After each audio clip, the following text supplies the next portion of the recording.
Dan seterusnya, proses pengiraan undi pilihan raya kecil Parlimen Rompin pastinya sedang rancak dijalankan. Untuk perkembangan terkini, kita terus bersama dengan Shah Hairizal di Rompin dan rakan setugas saya Hilal Azmi juga ketika ini berada di Pematang Pauh. Kita teruskan dengan Shah dahulu. Shah, teruskan.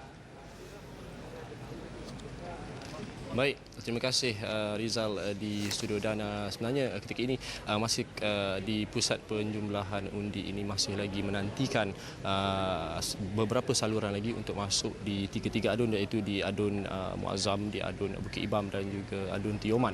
Dan itu adalah untuk pengumpulan daripada 115 saluran di 38 pusat pembuangan undi.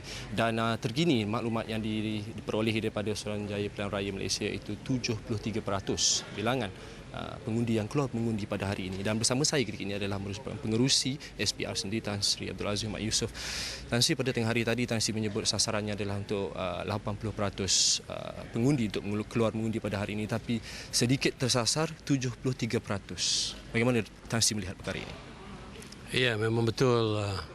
SPR mengharapkan peratus keluar mengundi PRK kali ini lebih kurang 80%. Tetapi nampaknya harapan itu tidak tercapai, dan memang betul anggarannya secara tidak rasmi hanyalah 73% pengundi di sini keluar mengundi. Jadi kita ingin melihat apakah sebab-sebabnya berlaku seperti itu. Ramai pengundi-pengundi yang dulunya keluar mengundi semasa PRU, tetapi pada kali ini nampaknya tidak keluar mengundi. Jadi adakah disebabkan oleh cuti panjang, ramai di antara mereka ini keluar bercuti di tempat lain, ataupun mungkin ada perkara-perkara lain yang menjadi tumpuan mereka, perhatian mereka, ataupun mereka mengatakan ini sudah pasti, calon ini pasti menang, jadi tak perlu mereka datang dan sebagainya. Jadi semua ini akan diteliti dan dikaji oleh SPR untuk mengetahui apakah sebab-sebabnya berlaku begitu.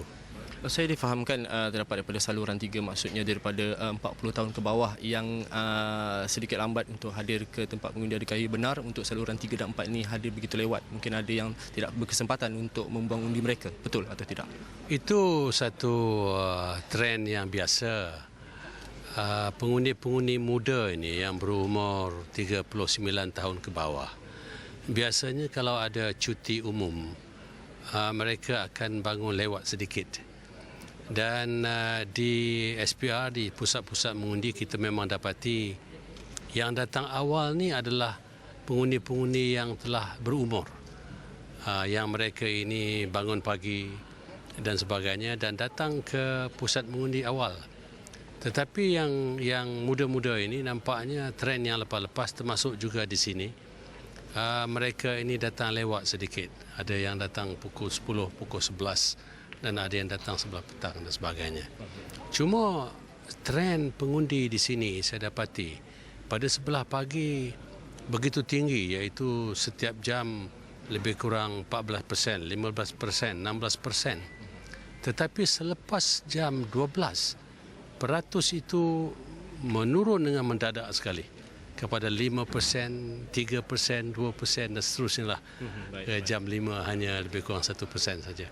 Baik, Tan Sri, soalan terakhir saya kepada Tan Sri, mungkin melihatkan kepada perkara yang berlaku sepanjang proses pengundian dan juga dah tamat pada pukul 5 petang tadi. Mungkin selepas ini mungkin Tan Sri akan ke Pematang Pauh.